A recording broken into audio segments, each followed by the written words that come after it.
The Pittsburgh Steelers are a 1.5-point underdog in Week 13 to the Falcons. And we're going to recap on today's episode of the Bleav in Steelers show, the win on Monday Night Football against the Colts. But before we get into it, Ike, today's episode of the Bleav in Steelers podcast and show is brought to you by betonline.ag. They'll take care of all of your gambling needs this NFL season. Yeah, 365, 24/7, whatever sport, whatever time. Make sure y'all go to betonline.ag. You can see that on your screen right now. Use our promo code Bleav to receive your 50% welcome bonus on your first deposit. Bet online where the game starts. All right, cue the music. It's time to start the show.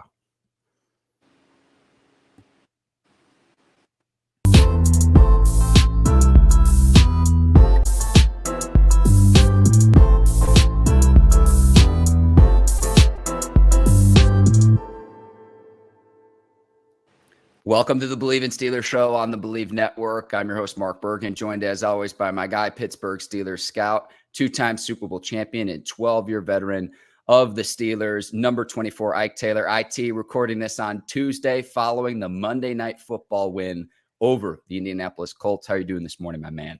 Yeah, you know, Coach Tomlin, he's 19-3 when it comes down to the Pittsburgh Steelers playing on Monday Night Football. So basically, if you play Coach Tomlin and the Pittsburgh Steelers on the Monday night, it's a slim, very slim chance that you will win a football game against them. But yeah, Pittsburgh did everything they needed to do to win his football game, Mark, and I'm doing totally fine. Yes, dominance on Monday night, Ike. I would say dominance. And I thought Kenny Pickett played his best game as a pro because you look at the final stat line and it doesn't jump off the page. He had fewer than 200 yards passing, but he did what he needed to do and what the game dictated. And Ike, his third consecutive game without a turnover at the quarterback position. Kenny Pickett, to me, it was the drive following this touchdown that the Colts took the lead in the fourth quarter. You go down and score after the Colts do in responding when you needed to. That, to me, is why I thought Kenny Pickett played his best game thus far this season. I mean, when a rookie quarterback like Kenny Pickett, that's exactly what you want to see. He used the right word, respond. And that's exactly what he and that offense did to take the lead to win a ball game. They did respond. And the defense wound up doing what they needed to do to hold off the Colts. But you got to give a shout out to Kenny Pickett. You can see him growing up in front of our eyes every game. It's to be tedious or to try to critique.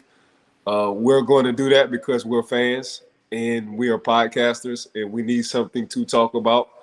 But for Kenny Pickett, man, if you just sit back and just watch him grow, he's doing that at a fast rate, to be honest with you. He's getting the experience that he needs on the field. He starts off slow sometimes, but at the same time, he's coming through, something he wasn't doing earlier, especially to take the lead. And to see Kenny Pickett, and we talked about Deontay Johnson getting the ball. Deontay Johnson got the ball a few times. Wish he would have caught a few more. Some hit his hands. Kenny Pickett threw some lasers. But George Pickens, the alien, you know. So it's rookie to rookie. So them two rookies playing at a good level right now. I think George is probably the best player on the team. That's just my personal opinion. I can be 100% wrong, but I don't think too many people will argue with me with that one. But Deontay, he got the ball off in the early. Before Najee got hurt, he was. Oh, we lost Ike's video for just a second. And I'll say this. First time the Steelers have won. Ike, we got you back. Go ahead. Yeah, they went through a running back by committee last night. And that worked out pretty dang good for the Pittsburgh Steelers. Also, what I did like about Kenny Pickett was when he didn't see anything, he used his legs when he could, which was a good thing. So, I mean, we're going to be tedious about some things with Kenny Pickett, but still understand he's just a rookie. But I've seen the maturity. He always had that off the field, but I see the maturity and the growth on the field. And that's coming from week to week. And the more he gets his experience, the better off the Pittsburgh Steelers would be. Ike, I want to piggyback off a point you just made in terms of Kenny Pickett using his legs. That has been an adjustment I've noticed from him since the bye week. Since the bye week tour. If it's not there, tuck it, young man. Try to pick up some yardage with your legs. 6 carries for 32 yards. every little bit helps. And the Steelers, their running back by committee was actually very effective last night. Correct. Something we'll talk about during our viewer comment portion, Ike. But the Steelers win for the first time when trailing heading into the fourth quarter this season. So they were 1-6.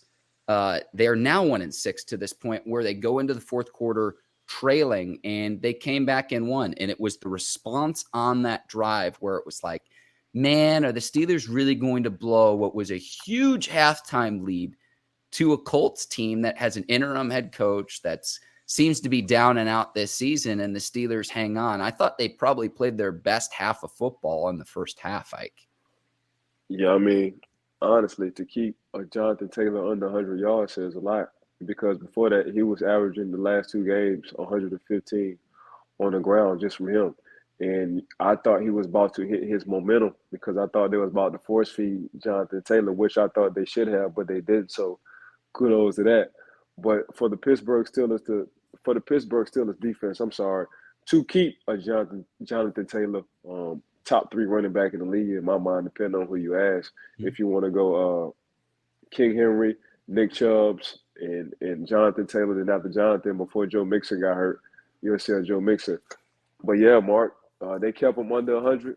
You keep a running back like that, of that caliber, over 100, you got action. You put yourself in a position. But like you said, this is the first time this year that the Pittsburgh Steelers came back in the fourth quarter to take a lead who was down under. So that's just saying a lot about Kenny Pickett, to be honest with you. If the defense played the way they need to play, we've been talking about the secondary, but Levi and company, Mink and company, even Edmonds and company. You know, them 3 guys has been playing at a pretty cool level. And what I mean by cool, at a high level, we already know what Mink can do. He's an all-pro safety. But when you got other guys who just filling in and they playing roles, but their roles become contributors, you know, getting the interception, that interception was a hell of an interception. You know, he left his man, read the quarterback, ran Matt Ryan, and went for the pick. So it's just the turnovers. They took points off. Jonathan Taylor fumbled on the red zone on the goal line. So you take points away when you do that, you know, and that's good for the Pittsburgh Steelers. So the Pittsburgh Steelers defense played a solid game. Alex Highsmith coming around the corner now since TJ Watt is back. You know, Alex starting to get some more of these one-on-ones, and he's starting to win these one-on-ones, but people got to understand, you still, if you look at it, Mark, you still lining up against the team's best offensive lineman when you want to talk about that left tackle, because usually your quarterbacks are right-handed, so you have to protect, and they probably get the best guy on the offensive line is going to be your left tackle. What I want to move to really quickly is, we'll get Ike back here in just a second, is that final defensive play for the Steelers, whether it was pass interference or not. Cam Sutton going against Paris Campbell in the slot position, Minkah Fitzpatrick coming in and making a hit on the play, Campbell trying to get open, and Matt Ryan flushed from the pocket. Whether it was defensive pass interference, it was not called on the field. I think you could have called defensive pass interference. However, I also think you could have called offensive pass interference, because it was a clear pick play against Cam Sutton in the slot, Cam Sutton nickelback position. So they're trying to free up Paris Campbell in the slot. And if you go back and watch that play, the outside receiver picks Cam Sutton, knocks him off, and creates that separation for Campbell. And so, Ike, what I'm talking about here is that final Steelers defensive play, and I'd love to get your perspective here. I personally think you could have called defensive pass interference, but I also think you could have called offensive pass interference on the Colts because it was a pick play. The refs don't call anything, and the Steelers get the ball back to put the game away. But what did you think as someone who played in the NFL at the cornerback position for 12 years? Yeah, at that point in time, it's just a wash. You know, you can call the pick play on the offensive side, or you can call pass interference on the defensive side. It just depends on what coach you're talking to. But the referees at that moment, I thought, did a hell of a job of not calling anything. They just let the play itself out. Because you got to think, man, this is happening under 2 seconds for these referees. This is live. You know, they do have the luxury in going back and hitting replays, but using the replays, you don't really fight a ref when it comes down to a call that they made, because they're making a call right now. So for the referees just to let it play out, like, we just can't call everything every time. So, I mean, they for the most part, they called a good game last night, and they just stuck to it. When it's crunch time, man, I'm just about to – unless it's like blatant, you know, if it's crunch time, I'm just going to let these players play. So it could have went both ways, like you said, but I'm glad they just let it work out. And our guy, Alex Highsmith, coming off the edge, flushing Matt Correct. Ryan from the pocket. That Correct. final drive to me solidified why Highsmith needs to be in the Pro Bowl. And I'm going to lead this campaign. I said it before the start of the season that I thought he would have a Pro Bowl season, and he's proven your boy right, Ike. Nah, I mean, 10 sacks. How many games we got left? 5? Yeah, whatever the math is. We're headed into week 13. So, yeah, 6 games left. Yeah, let me double check. Live math, Ike. Hey, they got 5 or 6 games left. Mark, man, the man can wind up with 15, 16 sacks. 6 games left, Ike. Yeah, I mean, he can end up with 16 sacks. I mean, with you, and you think 2 of them games, he might come out with a 2-piece. So he can end up with 18 sacks. And yes, but I hear the announcers now talking about Alex Highsmith, so that's a good thing. So the fact that I hear announcers now saying T.J. Watt and Alex Highsmith, that's saying a lot. They're doing a lot of research. They're doing their film as well, and they seeing the productivity coming from Alex Highsmith, and he's also a threat as well. Ike, we'll keep this with the Steelers, and then I had a few other thoughts just about the game in general. Big question coming out of this one is how much time, if any, Najee Harris is going to miss. He left the game at some point in the second half with that abdominal injury. I know he came into this season with a foot injury, but this is just a question I had. But I do think that Benny Snell, he looked like he was back at Kentucky. You had Anthony McFarland playing his first game this season. He was the 4th-round pick out of Maryland in the 2020 draft. I thought he played well in space too, but I hope that we have a healthy Najee Harris moving forward because I want to see what he can do with the opportunities and to continue to grow with what is a very young offense. Yeah, Najee just need to get all the way back healthy, but that's not going to happen until next year. So what the Pittsburgh Steelers are doing right now, I think is cool. Running back by committee. You know, McFarland, Benny Snells, Najee, them 2 play well. We see when Warren come back, when Jalen Warren comes back. But yeah, right now, man, it's just running back by committee. You know, we're going to hand the ball off between 30, 35 times. Whoever has the hot hand, and Anthony McFarland, like you said, he came out like he was coming out of a rocket. You know, when he was hitting them holes, he was hitting them hard and he was going downhill. And Benny Snells, you know, he'll carry 2 or 3 people on his back when he need to get the first down. So, but Najee just a little bit different. What I mean by different, like Najee special, but at the same time, he just battling a lot of injuries. You know, first it was his foot, now it's an abdominal strain. So we'll just see. So for right now, man, the running back by committee isn't a bad look. But just keep running, regardless on who you got in that backfield. You keep running the ball like that. And I think that's what helped the Pittsburgh Steelers. Not only did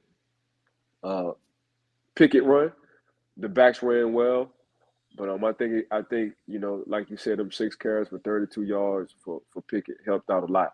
Anything at this point in time helps. So you just add to the clock running when it comes down to the ball. You add to you being the extra part of the offense with your legs as a quarterback. And, you know, just doing what you need to do. But the Pittsburgh Steelers, I thought yesterday, they came out balanced yesterday, but more running than passing, which was good. So I think that running pretty much set everything up off of that passing. I do want Deontay Johnson to, you know, strap up and start making the plays he need to play. What I mean by that is sticking your foot in the ground and get north and south. Stop going east and west. I did see that a few times. You stick that foot in, them 3rd downs become 32s, not 36. Or maybe you'll break an arm tackle, something like that, and you wind up having a big play. So other than that, I'm just critiquing. I'm saying this because, you know, I mess with Deontay. So if Deontay is listening to this, and stick that foot in the ground and go north and south. East and west, man, ain't nothing. That's how really you get hurt going east and west, because you give time for them linebackers and them linemen to run down. And you got a guy like Cam Hayward who likes to run. On somebody else's team coming to get you, man, it's going to be an issue. You stick your foot in the ground, you get north and south.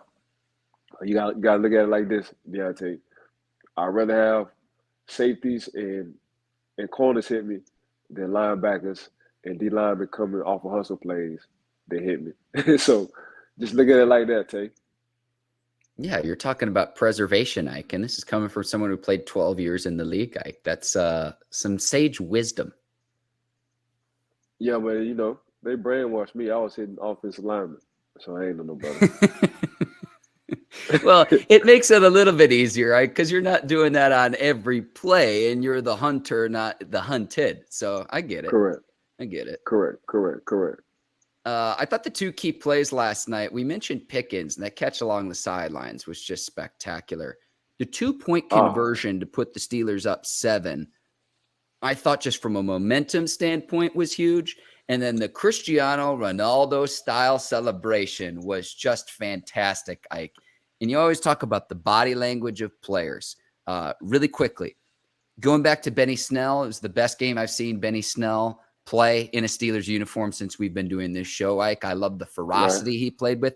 But the two celebrations, you had the Pickens after the 2-point conversion, the Ronaldo style celebration, which is going to get all the attention. But the touchdown spike of Benny Snell, the ferocity, was more ferocious than a Gronk spike, Ike. I loved both plays, and I loved the emotion and the passion from the players to help the Steelers hang on and be victorious last night. I mean, when you're sitting on the shelf like a snail's, man, it's a lot of hostility. It's a lot of testosterone sitting up in that body when you're sitting on the shelf like that and you're a running back. And you starting to see like, oh, this is what the NFL means. Not National Football League, but not for long, especially as a running back. So Benny Snell ran the way we thought Benny Snell should always be running, that way. So when he got into the paint, and y'all call it touchdown, we call it the paint. When he got into the paint, man, it felt good. It felt like a relief. Like I ain't been here in a minute. So when you got to spike that ball, you spike the ball. You try to knock the air off the ball. That's exactly what Benny Snell tried to do. He tried to knock the air out the ball. He tried to make that ball flat. Of course, George Pickens, alien. Why not do the Cristiano Ronaldo? It's FIFA time right now. We're watching the World Cup. At least I know I am. I'm watching the World Cup, so why not? And I know he watching because he's just an all-around kid. When you're an alien and you sitting up there in space, you got to look at everything what's going on in the world. And that's exactly what George Pickens is doing. He just looking down and seeing where everything is going on. He like, ooh, FIFA. Right now, World Cup. Oh, Cristiano Ronaldo. He scored. I'm going to do his move when I score. And that's exactly what he did. I love it, Ike. I absolutely love that. George Pickens, the alien. We're going to keep this campaign going. Gap, Ike. George Alien Pickens. We're going to keep this going. And honestly, we need to Bleav to print us T-shirts with this too, Ike, because I think that's just heck of a nickname. Yeah, he'll definitely rock it too. We're going to get him on the show. Man, you know what? I'm just going to handle my business. We're going to get all these dudes on the show, so I ain't even tripping. Ike, the other play I thought was huge, the fumble recovery. The Colts are driving down. They're in the red zone. Matt Ryan fumbles the ball, and Chris Wormley wrestles it away. Right. Huge to keep the Colts out of the end zone. It was like, oh, man, this was coming off the field goal where the Colts hit the field goal, but Cam Sutton's offside. So it's like, okay, 1st and goal. Colts have the ball now after the offsides penalty. Yeah. Turn the ball over. It was unforced, but you got to take advantage when you get him. And I credit Chris Wormley for winning that wrestling match of scrambling to get the football while it's on the ground. Huge play last night.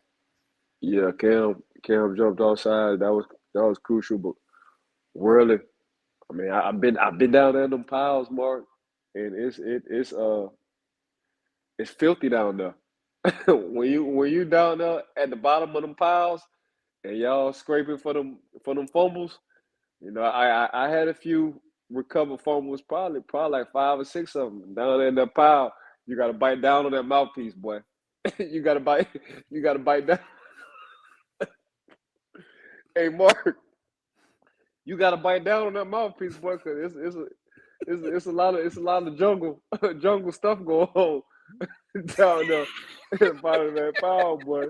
And the only thing you think in your mind is, man, I got to get up out this pile so these people can see me hand this ball off to the referee. Yeah. That's all they need. That's all they need to say. Now, come with a cost. It comes with it. It comes with a cost. It comes with a cost.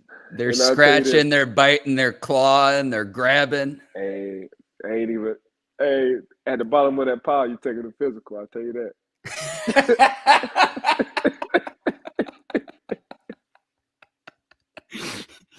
What's like the I'll tell you weirdest that. thing someone said to you in a pile? Man, hell was saying. You just heard what I just said. At the bottom of them piles, you taking the physical with no appointment. It's rough down there, boy. It's rough. Oh man.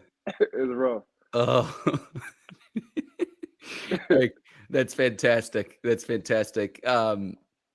Matthew Wright making all 3 of his field goals, made a 52-yarder, doinked it in. And he's improved. And I was very critical of the 2 misses he had against the Saints a few weeks back. He's been better. He's been better. And there's a reason the Steelers hung on to him instead of Nick Skiba as Chris Boswell tries to come back and work his way back from that groin injury. Ike, one other thing I'll notice that I'll make mention of before the game, I thought this was a very nice tribute. Colts receiver Paris Campbell paying homage to his Ohio State teammate Dwayne Haskins before the game. He was wearing a shirt in the pregame warmups. I just thought that was a really nice tribute to know that it's just he's still missed by the NFL community. Yeah, I mean, Dwayne. I mean, you heard what Big Ben said. Like, the man can throw a spiral through a car wash. You know, like, and Big Seven don't give nobody props. You know, never say nothing about nobody. But for Seven to say that, Seven was like, oh my gosh, like this dude here got an arm. So RIP, Dwayne Haskins, may he rest in peace. But yeah, man, it's just, once you play football, regardless of whether you're on my team or not, you just forever a brother. Like you just part of that fraternity. That's just what it is, because it's hard getting to that fraternity. So they're going to, them Ohio State guys, they're going to always show love. They're going to always. I wouldn't ask for them to do nothing else but to show love. So we'll see. We'll see what Ohio State do, because Ohio State just got mollywopped by Michigan. Mm-hmm. But at the same time, Dwayne, for Seven to say something like that about Dwayne Haskins, to give him props like that, he saw something in Dwayne, because he's been around Brian Leftwich, Mason, Charlie Batch. Seven been around a few. Seven been around 7, 8 quarterbacks. He's been around a few quarterbacks. So for him to say something about Dwayne, he was seeing something. He was seeing something special in him. Like, I thought the Colts time management at the end is what a lot of people are going to be talking about today. This is what happens when you hire someone who's not on the coaching staff with Jeff Saturday and everything. I know people are going to be talking about that today because they had their timeouts, and they had all 3, if I'm not mistaken. So they could have called a timeout, and as Highsmith slipping through on trying to get a quick first down in a shotgun formation or running play, Alex Highsmith slips through, forces the 4th down and 3 situation. Maybe you call timeout there. I don't know. Hindsight's 2020, but everyone's saying, why not take the timeout? Clearly the Colts didn't want to give the Steelers any time left, where it's either, hey, we're going to go and score a touchdown, or, the game's going to be over. So, we can debate and litigate all of that, maybe call a timeout, draw whatever your best play is. But I think Saturday felt that the Colts had the Steelers defense on their heels. And so, again, you can say hindsight's 2020 there. Yeah, that time possession, man, it's just hard. You do have 3 timeouts. You just never know what the Colts coaching staff was thinking at the time. But, it just, for me, you can never be right with the clock management. You do something, you win. That was smart. You do something, you lose. It wasn't so smart. So when it comes down to coaches and the clock management, you just, for me, it's a lose-lose situation if I'm a head coach. You just got to come out more times than not on the winning side with the clock management part. That's how I look at it from a coaching standpoint. Yeah, you got to execute. Ike, what I wanted to know is, had the Colts scored the touchdown, would you have gone for the 2-point conversion to try to end it in regulation? Would I? Yeah. No. No, I would. I would have went for the one. Okay. I would have went for the one. I wouldn't have went for the two. And that's throughout the course of the game. Like, okay, I don't want my offense has done enough. You know, Yeah. we maxed out. So let's see. And I like what my defense is doing. If I was Pittsburgh and I was in that situation, I would have went for the. I'm sorry, I said it backwards. Yes, I would have went for the two. You would have. Yes, I would have went. I would have went for the two. Okay. I would have went for the two because the momentum was more on my side. And defense was playing real good. Defense was warming up, getting hot to be exact. So I would have went for the two, not the one. All good. All good, Ike. Let's move on. And with your blessing, Ike, I've made a small adjustment to our viewer comment portion. Instead of what y'all thinking, what yinz thinking. Ooh. And Ike, as long as we have your blessing there, this is what it will be formally called. But what yinz thinking, Ike, is this okay with you? If not, we can change it back. But because this is a Steelers show. Yeah, that's perfect. What you think? All right, Ike. I would take the thinking out of it and put the think. What you think? Because that's how they talk. Ooh, okay. Hang on. We're gonna make a live. We're gonna make a live adjustment here on the show, Ike. Yeah, what you think? Yeah. Perfect. Yeah, that's that Pittsburghese talk, as they would say. And thank you to the viewer comments in our section on YouTube. We have 2 to get to today. So the Egyptian Queen writes in advance of the game, before we knew that Anthony McFarland was going to be activated, why do you think they didn't activate Anthony McFarland? And Ike, this was a situation where Jaylen Warren has earned his reps this season. There's a reason why he's been the backup. He's been terrific when he's been healthy. However, considering how both Benny Snell and Anthony McFarland played in last night's game, I would not bring Warren back until he is 100, 110% ready to go with the hamstring injury, because I like the way that both backs played last night. Some competition for that backup role, Ike, and I've said it, I'm a broken record. Whoever emerges as the number 2 can carve out a nice role for himself in this league. Go ahead, Ike. No, I agree with you. It's just if Jaylen Warren is healthy enough, this would be week 2, so he'll be out. This will be going on his 2nd week. So if he's healthy enough, it's just like this, Mark. You have one guy who can pretty much do what McFarland and Benny Snell is doing, and that's Jaylen Warren. And the reason why is you got a guy who can pick up any blitz. You're not asking McFarland to pick up any blitz. You're asking him to release. You got a guy, when the ball is in his hand, he's always falling forward, in Jaylen Warren. So that's Benny Snell's. Benny Snell's is pretty much always falling forward. So he's a 2-in-1 guy. You know, what Snell's lack, Jaylen can do. What McFarland lacks, Jaylen can do. So that's what made Jaylen so special. That's why he became the number 2 running back. So it's not, we don't have to have a multiple of backs to play when we can have Najee and Jaylen, because both of them can pretty much do both. Both of them can pick up the blitz, Najee and Jaylen. Both of them come out the backfield, run the ball, catch the ball, Najee and Jaylen. And usually 9 times out of 10, both of them are falling forward, Najee and Jaylen. So you have 2 running backs that you're not taking down off a third. These 2 running backs, and I'm talking about Najee and Jaylen, can play all 3 downs. And the main reason for both of them is they can pick up the blitz. And that's every time. So, and that's something, was a question mark for McFarland off picking up the blitz, because they ain't nothing but a want to. So yes, I wouldn't rush Jaylen. To answer your question, I wouldn't rush Jaylen. But at the same time, the running backs by committee, when you have a certain running back in the game, you got to understand that's what I can and can't do. When you have Snells in the game, you got to understand this is what I can and can't do. Ike, great answer. And to piggyback off this too, don't forget about Snell's role in special teams as well. I know McFarland has some experience as a return man. There's more to special teams play than just returning.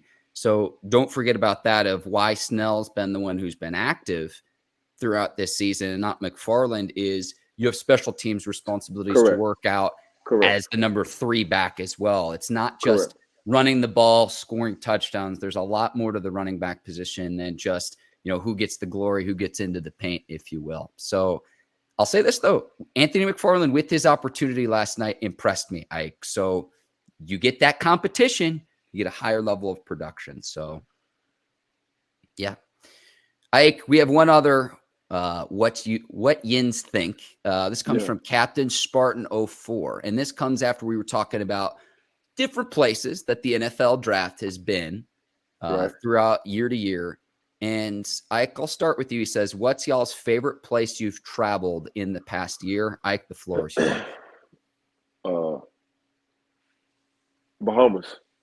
Went to Nassau, Bahamas with my homeboy, with my son, my homeboy, Lex and her son. But my homeboy was like, I'm telling you, Ike, in his Bohemian accent, he said, Ike, I'm telling you, you come out there, I'm gonna roll out the red carpet. And usually when somebody say that, you like, man, whatever, man. People always be talking. Bro, I got out there, and he wasn't lying. I didn't have to spend a dime. I went to the hotel. They said, you know him? I said, yes, ma'am. You good. Went to restaurants. They said, you with him? Yes, ma'am. Yes, sir. You good. I said, man, I want to meet the prime minister. He said, for real? I said, yeah. Let me make a phone call. A phone call, the prime minister, and it usually takes 6 to 8 months for you to meet the prime minister. I met him in 6 hours. I said, oh, yeah, you the real deal. I said, you the real. Now, what else you want me to do? Where y'all want to go? I said, really nothing, bro. I said, bro, I thought you was playing. He was like, I told you I'm the man down here. I said, you won't lie. You won't lie. Everything was red carpet. Everything. Like it's some stuff I won't say that I can't because I don't want to get somebody in trouble. Sure. But the Bahamas, when he told me, your money is no good, keep everything in your pocket. He said, just pay for your flight and pay for your hotel. I went to the hotel to check in. Lady was like, oh, you know him? I said, ooh, because I was looking at that bill for the rooms. Dang, the bill's kind of high. You got to pay the price. They said, you know him, you good. I said, oh, snap. Yeah, he really is that man. That's fantastic, Ike. And I've been to the Bahamas once before. I've been to the Atlantis Resort probably 10 years ago. And I'll say this. I'm trying to go cover that Battle for Atlantis tournament. Be the best assignment where it's just like, oh, let's go cover basketball, this tournament. And then when we're all done, we can all go chill out and relax on the beach. 100%. Yeah, you got it right. I'm telling you, but I forgot what hotel. We stayed at a new hotel. We stayed at a Fire Hotel. I forgot the name of the hotel. But I stayed at the Atlantis when it was me, Danielle, and Ivan. At the time, we stayed at the Atlantis. They showed nothing but love. Love. That's when I was fancy playing. Slide too, and yeah. But I wound up talking to a dude who had a yacht. He had a basketball court and a helicopter and a yacht. He wound up renting that out for us for 2 days. I said, man, let me get that yacht right quick. This when I was still playing. He gave me that yacht right quick, man. There was a basketball court on the yacht itself? Yeah, a basketball court and a helicopter pad. That's my first time ever. Then he wound up being a Pittsburgh Steelers fan. He was like, I was like, yeah. I was like, man, we just walking the dock. I said, man, who boat this for? He was like, man, it's my boat. I said, this ain't no boat. I said, man, it's a yacht. I said, we call apartments there. I call that a condo. You know what I'm saying? Like, yeah. So yeah, that thing, boy. And his captain showed love, his chef showed love, everybody showed love on that yacht. We stayed on that yacht for 2 days. We said, hell with the hotel right quick. We're gonna stay on this yacht. And that's it. Yeah. Went fishing. Fish came back in, cooked everything right there. Like, I can't script this. Like when I lived in St. Petersburg, Florida, they had the St. Pete Boat Show. It's the largest commercial boat show on the Gulf Coast every year. Bleav they have it in November every year. I've gone 2 or 3 times. And I didn't know in life that you could aspire to have a 3 or 4 bedroom yacht with like, a full kitchen and an outdoor grill and like laundry machines on board. I didn't know this was something I could aspire for until I went to that boat show. And it was just, it opens your eyes. Bro, that other than that, I've been on somebody else's boat. And it got exactly what you talking about. Been on $400 million boat. $400 million dollar boat. This was an awesome question. I love this segment, Ike. I love this segment. To answer the question from my perspective, my buddy Cameron Taylor, who we've had here on the show, on the Bleav in Steelers show, Ike, he just got married earlier this year. Your boy was the best man in the wedding, and he got married in Cleveland, Georgia. Thank you. And at the Yonah Mountain Vineyard. You're talking about a surreal mountain experience, and there just so happens to be a vineyard where you can drink whatever kind of wine you want to. That's the favorite place I've been this year. And congrats to Cam and Lindsay as well, as they approaching 1 year already, which is crazy to think about. Time's flying. But the Yonah Mountain Vineyard in Cleveland, Georgia. It's in North Georgia. This is north of Atlanta. That's the coolest place I've been this year. That's fire. It sounded like that was a good time too. Oh yeah. Relaxing. Yeah, and it's one of those places, like, where the pictures don't do it justice, where you look at the pictures and it's like, is this real? And it's like, when you're there, it's even better in the flesh. Gotcha. Yeah. I love this segment. What yinz think? This is great, Ike. Okay, week 12 reaction, Ike. We watched a lot of games. It was a crazy week. Take this in any direction you want to, and I'll piggyback off you. I have a few thoughts, but if I had to ask you, what's your big takeaway from week 12, what would that be? The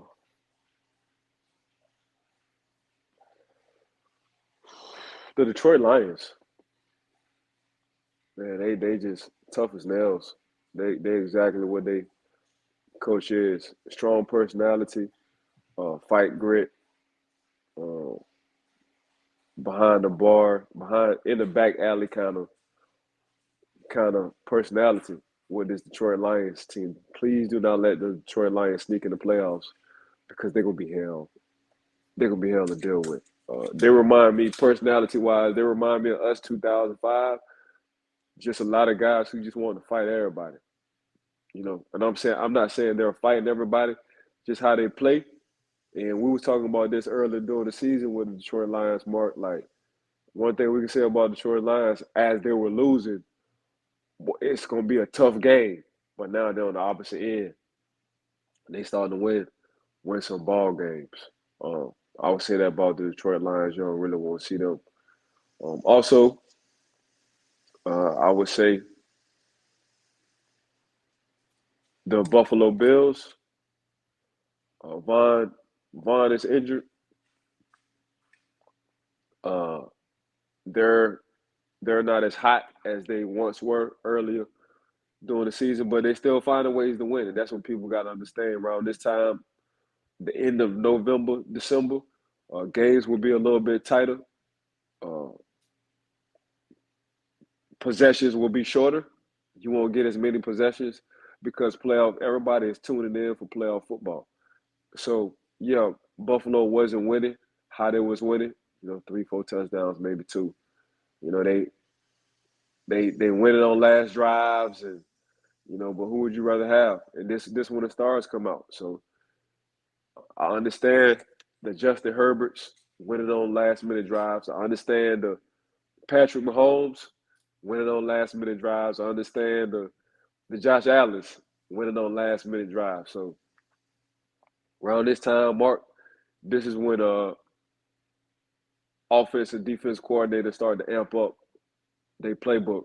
Offense coordinators know, and I'm not going to have as many possessions as I once did earlier during the season, because defensive coordinators are tuning in, they're locking down, and they just shutting everything off. So, time of possessions are critical. Time and having the ball, possession-wise, is critical as well. So from this point on, with the weather at that, It ain't gonna be no high scoring games. It's gonna be the 20, 24, 28s. You get past 28, you really must be cooking. Other than that, if you just been paying attention to football, ladies and gentlemen, boys and girls, when it comes November, ain't nobody really hitting over 28 points per game. And it's a reason why. So that's my my week 12 reaction. Just trying to give everybody insight around this time. Y'all like to call it boring, especially if you bet, if you're going to betonline.ag, of course, for sure.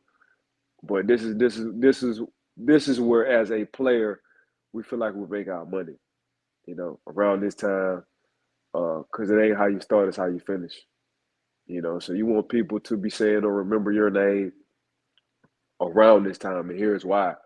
Because Thanksgiving, all they got for the Thanksgiving week, all they got is football, and it ain't nothing but families getting together. And what families like to do, they like to watch football. So if you just ball out for that week, you hit the light switch up for Christmas, family orientated. What's going on for Christmas? A lot of football as well, whether it's college or NFL. So as a player, this is when you want to start getting hot as a player, because you can become a fan, new favorite player. So say that's how we always thought. I think with the Bills, the looming question is, how long is Miller out? He's been a Correct. tremendous addition. He out. We talk about the struggles of the running game. To me, it's the red zone efficiency with the Bills, and then Allen. The onus can't all fall on him, and he's got to eliminate some of the turnovers. Both Matt Ryan and Josh Allen tied for the most turnovers in the league. If you cut down on some of those turnovers, maybe the Bills win a few more games than their record reflects right now, because they came out white hot to start this season. I also think Allen isn't 100%. I know no one's 100% right now. Right. But I think Allen's also probably playing through injuries and playing hurt to the extent that we don't quite know about. But you eliminate some of those turnovers and watch what it does for your teams. That's what I've noticed with the Bills. Yeah. I mean, the Bills, it's hard to tell Josh Allen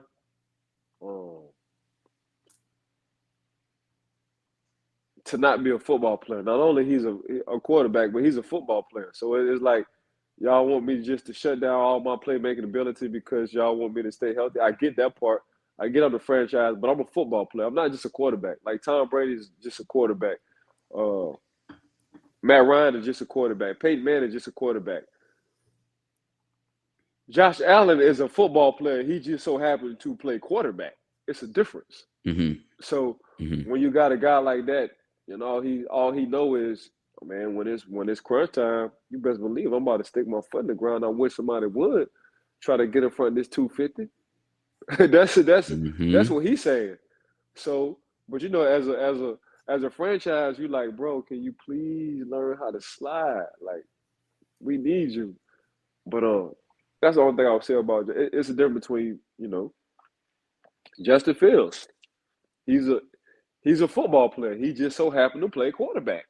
When you got guys who are that big, that mobile, who can move, who can outrun or run somebody over, they're not your prototypical kind of quarterback. You know what I'm saying? Lamar Jackson.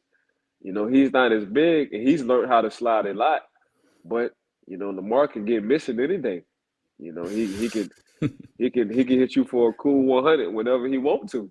He's super slippery, like somebody to put some Downy, some Dawn dish detergent on him, and told him, man, I wish you would tackle him. That's how slippery Lamar is. So when you got guys, but he just so happened to play quarterback. So when you got guys like that, Mark, it's just tough to tell them sit in a pocket. Now, eventually, as they get older, they will have to learn how to sit in the pocket. Steve Young said all the time.